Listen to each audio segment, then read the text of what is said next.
beleza? Tudo bem? Aqui é o Didi Almara que tá falando, pessoal, e vamos ver mais uma parte de ligação covalente que agora entra um pouquinho aqui na nerdeza da galera. Olha que doideira.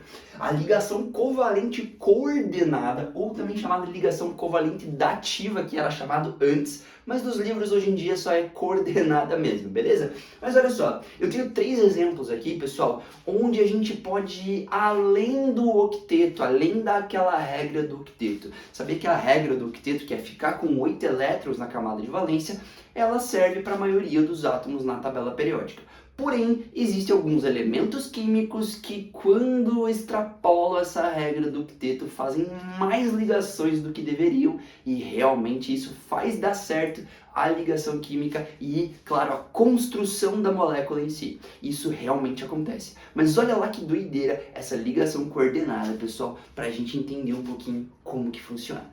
Olha lá, eu tenho o SO2, que é o dióxido de enxofre. Eu tenho aqui, pessoal, agora não é amônia, tá? Não é NH3, é NH4+. E aqui o O3, que é o gás ozônio. Tudo bem? Olha lá, não é nenhuma molequinha aqui, né, assim, muito conhecida. Além do gás ozônio, obviamente, né? Que a gente já sabe aí das aulas de química, que é falado sempre, né? Então, ele é um alótropo, digamos assim, do gás oxigênio. Porque alótropo quer dizer, hein, galera, que tem os mesmos elementos químicos nessa molécula, porém não é a mesma substância. Belezinha? Então eu tenho, né, o gás oxigênio sendo O2 e o gás, claro, ozônio sendo O3, ok? Então vamos lá. SO2, pessoal, como que a gente vai fazer a fórmula de Lewis dela? Olha aqui, eu tenho o S, um enxofre, que está na família 6A da tabela periódica. 1, 2, 3, 4, 5, 6 elétrons na camada de valência, e ele vai fazer ligação com 2 dos oxigênios que ele tem. Então vamos lá, vou colocar um oxigênio desse lado, coloquei. 1, 2, 3, 4, 5, 6 elétrons na camada de valência também, porque ele está na mesma família, certo? Que o enxofre, obviamente. Então, se tem 6 elétrons e 6 elétrons, os dois estão na família 6A da tabela periódica. Então, vamos lá. Ele vai fazer uma ligação com o enxofre. Fez um together, fez uma ligação, fez um together. Ele realmente aqui, galera, vai ficar com 7 elétrons e o enxofre também com 7 elétrons. O oxigênio, para ficar estável, ele precisa de mais um elétron para ficar estável. Então ele vai fazer mais um compartilhamento. Fez mais um compartilhamento, o oxigênio ficou estável. Ué, professor, mas o enxofre também. O enxofre aqui, galera, o S, ele também ficou com 8 elétrons na camada de valência. Então ele não vai fazer mais nenhuma ligação. Opa, aí que a gente se engana, porque ele realmente pode fazer. Como que ele vai fazer isso?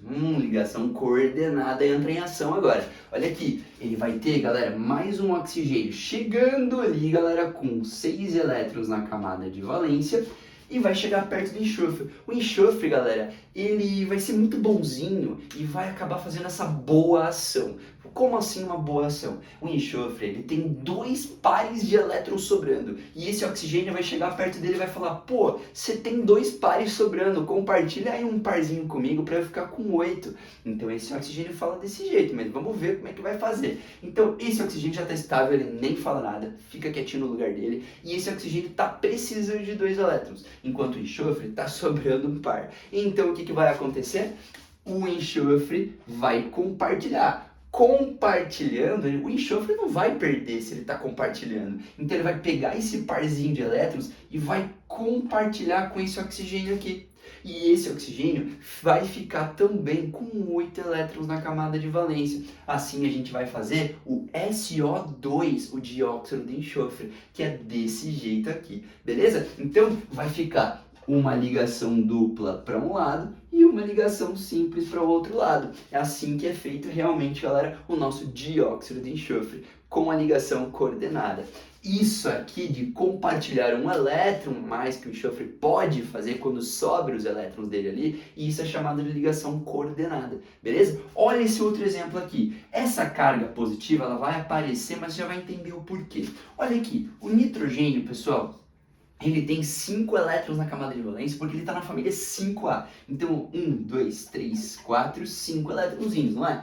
O hidrogênio vai se ligar a ele, certo? Fazendo uma ligação aqui. Outro hidrogênio também vai se ligar a ele, certo? E o outro hidrogênio também vai se ligar ao nitrogênio do meio. O nitrogênio não ficou com 8 elétrons agora? Vamos contar? Olha lá, ó. 2, 3, 4, 5, 6, 7, 8 elétrons. E cada hidrogênio ficou com 2. Vai chegar um hidrogênio com carga positiva, ou seja, sem elétrons nenhum, provindo de um ácido, com H+.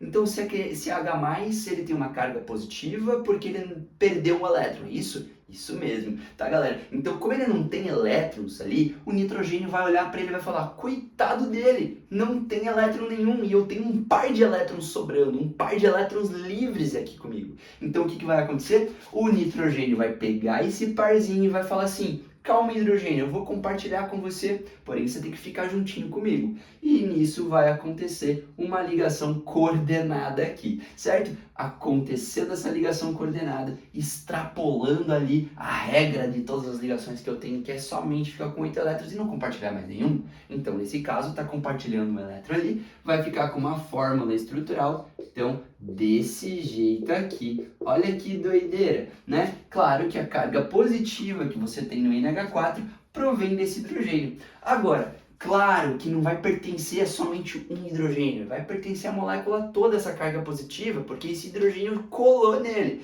né? Se alguém com carga positiva cola comigo, obviamente eu e essa pessoa vamos ficar com a carga positiva. É a mesma coisa que acontece nessa molécula, belezinha? Olha esse aqui, ó, esse outro exemplo. O3, o ozônio, o oxigênio vai se ligar ao outro oxigênio, não vai? Se ligando a outro oxigênio, vai ficar cada um com 6 elétrons na camada de valência, fazendo duas ligações, ficando com 8 elétrons. Então, 2 togethers aqui, ó. Fiz 2 together, esse oxigênio e esse oxigênio aqui agora, eles vão ficar de boas. Só que agora, o outro oxigênio vai entrar em ação. O outro oxigênio vai chegar pertinho e vai falar assim, opa, eu tenho 6 elétrons na minha camada de valência. Se eu tenho 6 elétronzinhos aqui, eu quero ficar com 8 também, igual vocês dois. O que vai acontecer? Opa, esse oxigênio que vai ter par de elétrons sobrando, vai fazer o seguinte, vai compartilhar um elétron com ele ali, 2 elétrons. Então vai pegar um parzinho aqui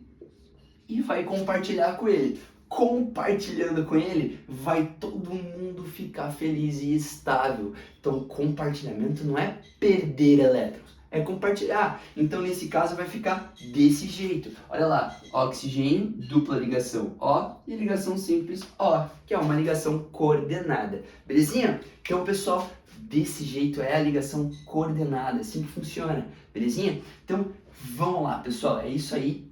Valeus, falou, até a próxima aula. É nóis!